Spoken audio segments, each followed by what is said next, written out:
Can marriages be saved? Absolutely. Well, after 25 years of marriage, we like to share our story, how to help marriages and families stay together and thrive. Yeah. I'm Trisha. And I'm Thomas, and we provide couples training and tools that help them have a more intimate and satisfying relationship.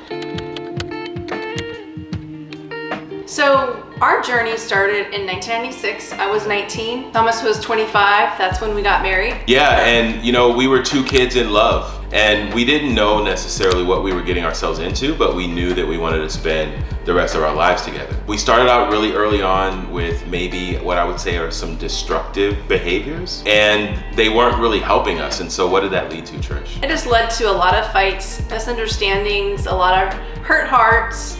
And, after 10 years of that, we realized something wasn't working. Yeah, it wasn't working. What was working was that early on, we were Christians, but we realized in order for us to really have the marriage that we wanted, we needed to have Christ in our life and grow in God together. So we have 3 children. Yeah, 21, 18, and 14. 14. So some interesting facts about us. One is that we had a wedding blender, and we're going to share it in a different video. Yeah. But essentially this wedding ended up in the hospital, and like I said, it's probably, I would say, the top 10 of all wedding blenders. Yeah.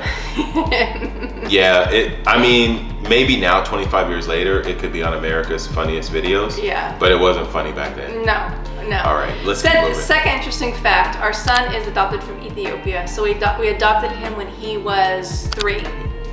Third interesting fact is we've lived in 4 states and 1 country, that country being Nigeria. Had a great opportunity to go to Nigeria and work there, and also to develop relationships personally for our family, and to help launch a ministry. Trisha actually helped launch Sozo. As we were thinking, we just reflected and said, there's a lot of things that we've done over the years, but there are what we consider 5 essential ingredients. And so we want to take a minute to unpack these for you right now. Number 1. Christ is at the center. So he's at the center of your marriage, and he will help you in your marriage if you just keep your eyes and your focus on him and allow the Holy Spirit to direct you and guide you. Yeah, the way I like to think about it, and I know you and I have the same view, is God is at the center of your marriage, and you and your partner are coming together with God. And the 3 of you get woven together into a 3-stranded cord. That cannot be broken. A 3-stranded cord cannot be broken.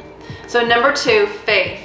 God has given you faith in your marriage for yourself, for your spouse, for you to believe in your spouse, the best in your spouse, and also for your marriage in general. Yeah, and I think it's really important because sometimes we don't see the things that we want in ourselves or our relationship. And that's where faith comes in. That's where, we've got to have the hope and the belief that that situation can and will change, and that God is able to do miracles, and that what we are is we're co-laborers, and so we come alongside God, we do our part, and it's amazing what he does in those situations. Number 3. Well, what about forgiveness? I know you know a lot about forgiveness. You've forgiven me a lot over the years.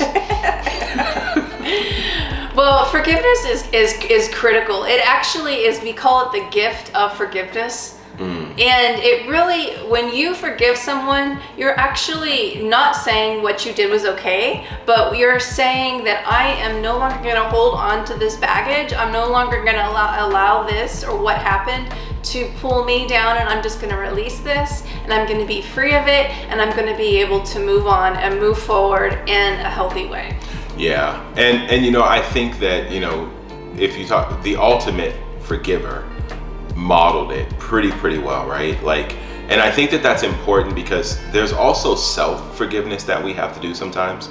We make mistakes, and as you said, God has forgiven you. Mm-hmm. And you need to also forgive yourself, because holding on to those transgressions can lead to what sometimes, Trish? It can just lead to a lot of problems. Yeah. So model and practice forgiveness, true forgiveness in the heart.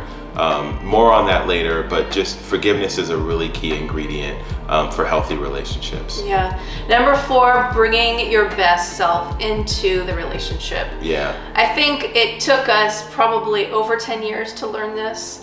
Yeah. And I think Danny Silk says it really well. Like, I am responsible for me and you are responsible for you. And if I don't love myself, it's going to be really hard for me to love you. And so you need to love yourself, and that enables you, that frees you up to then give that love that you have for yourself to others. Sometimes it requires help from a counselor, help from your pastor, help from a friend who can actually really give you the tools and the truth, God's truth on how to really help you bring your best self. Absolutely. And last but certainly not least is communication.